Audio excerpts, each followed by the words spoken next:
Assalamualaikum warahmatullahi wabarakatuh.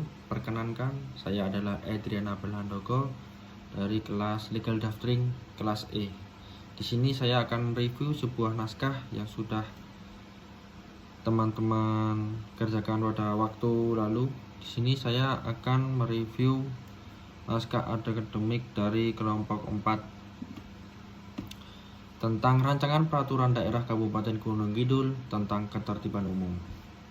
Oke, yang pertama adalah naskah akademik ini disusun sebagai pijakan yuridis, filosofis, dan sosiologis untuk menciptakan ketertiban, kedamaian, dan kenyamanan di Gunung Kidul.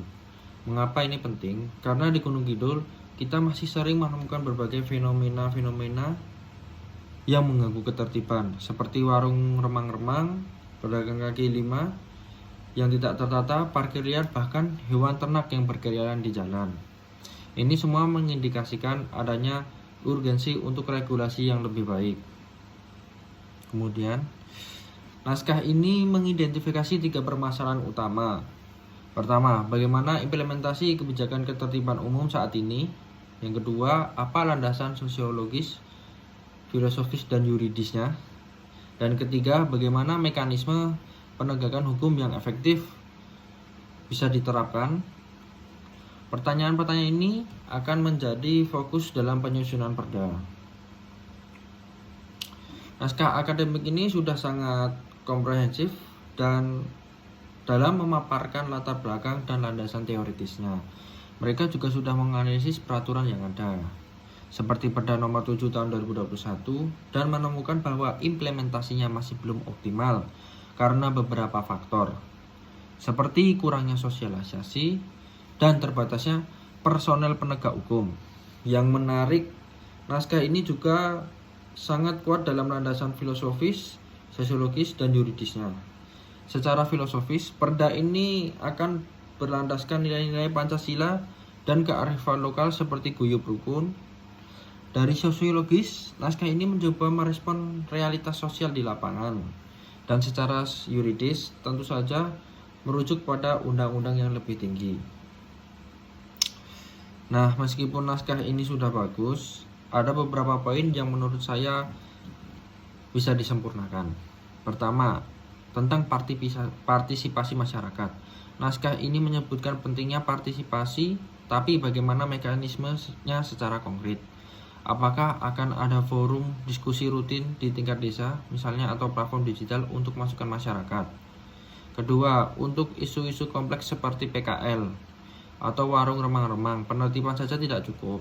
Perda ini perlu menawarkan solusi yang lebih berkeadilan, misalnya melalui program pembinaan atau relokasi yang manusiawi. Kemudian yang ketiga, terkait penguatan kapasitas penegak hukum. Keterbatasan SDM sudah diakui. Jadi perda harus tegas mengamanatkan pelatihan berkelanjutan, termasuk pendekatan humanis dalam penegakan. Selain itu, mekanisme pengaduan dan bantuan hukum juga harus benar-benar mudah diakses. Jangan sampai masyarakat yang membutuhkan justru kesulitan. Dan yang tak kalah penting, perlu ada indikator keberhasilan yang jelas dan terukur. Bagaimana kita tahu perda ini efektif? Apakah hanya dari jumlah penindakan atau juga dari peningkatan kesadaran masyarakat? Nah, tepat sekali. Dan satu lagi, kita perlu menekankan aspek pencegahan daripada hanya penindakan. Edukasi dan pemberdayaan komunitas akan menciptakan ketertiban yang lebih berkelanjutan. Terakhir, Gunung Kidul kan daerah pariwisata. Perda ini harus bisa menyeimbangkan antara penegakan ketertiban dengan pengembangan pariwisata yang ramah dan berkelanjutan. Secara keseluruhan, naskah akademik ini adalah fondasi yang kuat.